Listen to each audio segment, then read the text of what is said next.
Appreciate yung ano eh. Hindi mo Tanungin mo kung ano yung bumukol sa kanya sa sobrang kain niya. Hindi niya narasahan. hindi niya raw na-appreciate, ma'am. Paano 'yun? Isuka mo. Ilang plato, hindi niya narasahan. Yung luto ko. Ah, ano ba parang di Wala naman na pala eh. ha? Parang Marami. Pili ko, gulay lang nakain ko eh. hindi mo nagustuhan? Ano ba yung kinain mo? Ano ba yung kinain mo may sabaw? Sabaw lang kanina, sabaw ng mga buto-buto. Hindi mo nagustuhan yung luto ni Ma'am Inday. Makagat yung buto. Puro buto. Seryoso. Ayan mo, puro buto. Nabusog ka ba sa luto ni Ma'am Inday? Grabe. Sa Japan, kuyang marina. Ano lasa? Sa luyo. Ano lasa? Ma'am Inday, hindi raw masarap, sabi ni Wala Kuya Jis. namang masarap dyan kung hindi yung si guard. Si guard. Lumaki yun siya, ngayon sasabihin mong hindi masarap yung luto ni Ma'am Inday.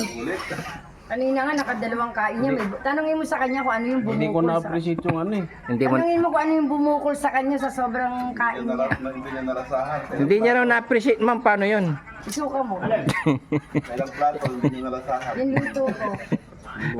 Ah, ano ba parang di Wala naman na pala eh. ha?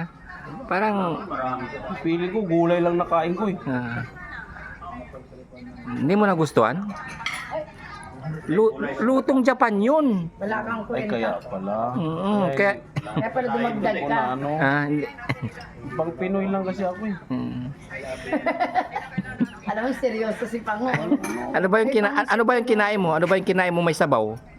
Sabaw lang kanina, sabaw ng mga buto-buto. Hindi mo nagustuhan yung luto ni Ma'am Inday. Makagat yung buto. Puro buto. Seryoso. Ayan mo, puro buto. Puro buto.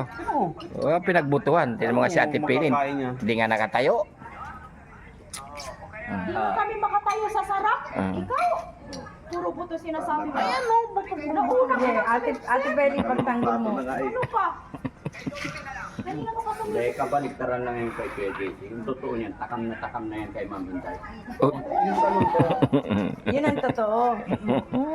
Pero kung matanggal yung asupre niya sa mukha niya. pwede.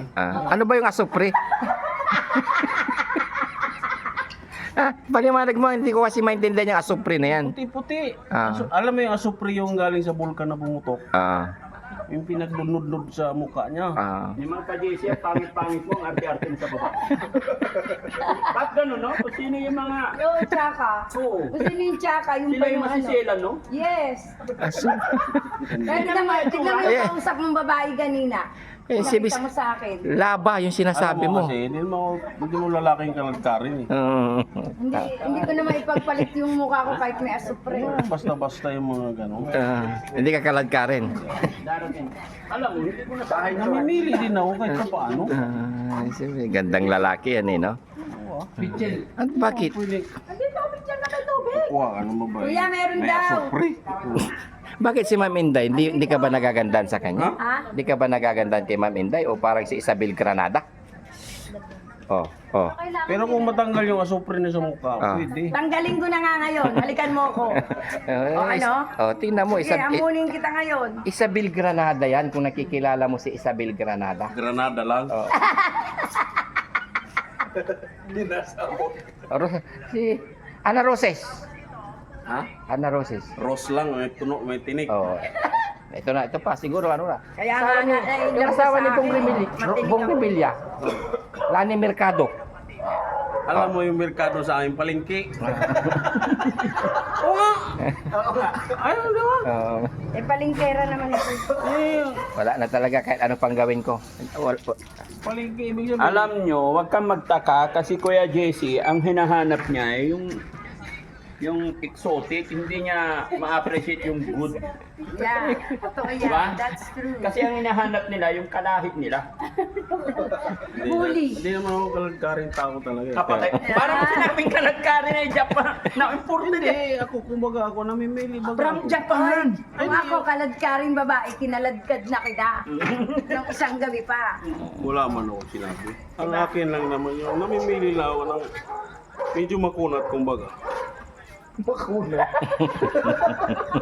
Grabe ka makatanda, tanda mo pa Hindi, sa akin. namimili ako na medyo makunat.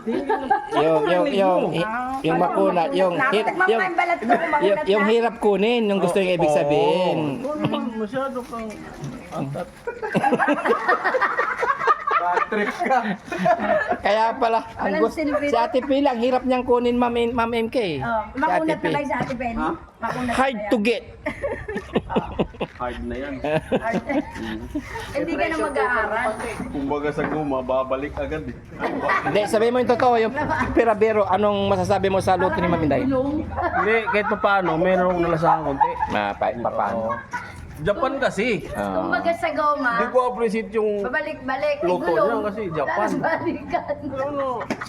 Yun mga si Daddy Frankie, nabusog. Si Aling Rochelle, nabusog. Si Kuya Chano, nabusog. Si ang ating gwapong KG27, nabusog. Siyempre ako rin, at ang aking kuya, oo.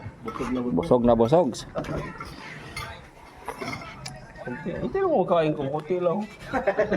Tingin, Oo, yung plato liit. Sama na loob mo. hindi mo talaga na-appreciate yung luto ni... Hindi mo na sa tubig marami. Ah. Gwapo mo talaga. Wala. Wala talaga. Hindi yan talaga nagustuhan, Ma'am Inday. Sorry po. Ano makakain yung buto? Iyaan mo yan. Bukas ingungud-ngud ko na yan sa dahon ng kangkong. Ano yung bagoong? Hipon ba yung isda? Anong bagoong isda or hipon? Sausawan ng ano? Ito wala na yun, kinain na kasi yan, kaya puro buto. Yun, yan. Kunting lunch time namin habang galing sa mission ang Team Daddy Frankie. Yan, sinubukan namin kumain dito sa labas. Ay masarap palang kumain sa labas kasama ang team habang medyo mahangin-hangin. Good evening po sa lahat. Sana ay nasa mabuti kayong kalagayan.